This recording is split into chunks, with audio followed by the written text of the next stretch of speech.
Cannot lay this out any clearer for you. Making fun of black women is y'all's safe space. And you not even clocking that. That is y'all's first cover up, your first line of defense, your literal comfort zone.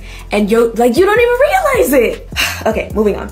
These jokes and the fact that they're made mainly by cis black men perpetuate the stereotypes that defeminize black women and view us as less deserving of empathy and protection when we get hurt. So the article is called Hit It and Quit It, Responses to Black Girls' Victimization in School, written by Sanja or Sanja C. Tonneson. I apologize if there was any mispronunciation. Let's take it to part 2, subsection A, Defeminization. Tonneson writes, the masculinization and defeminization of black women and girls is one form of implicit bias that contributes to social approval of violence against them.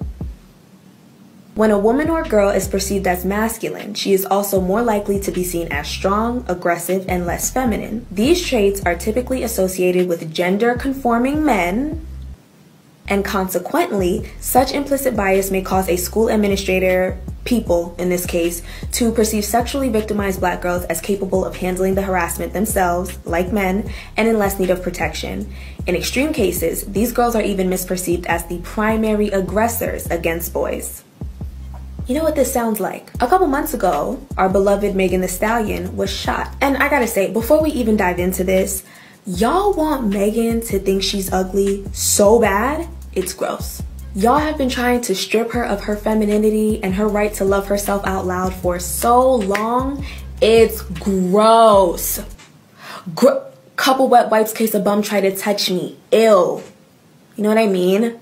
Gross. So our beloved Stallion, she was shot with a real gun and real bullets in her real feet. And instead of the conversation being about how the hell are we gonna get hating niggas like Snorri Lanes out of the industry and punished appropriately, instead of the conversation being about how we can uplift her and show her empathy in a time where someone she trusted inflicted violence upon her and publicly humiliated her, all of a sudden, niggas is PIs, private investigators with degrees from Twitter University. And instead, the conversation turned to, well, maybe we should suss out the facts first. I don't know if we should just believe a black woman who says she's been hurt.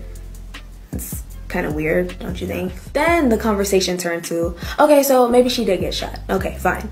But what did she do to deserve it? She's tall, she thick, she a boss bitch, right? She can defend herself. Maybe this will finally humble her. But these are just jokes, right? They don't perpetuate biases that literally justify violence against us, right?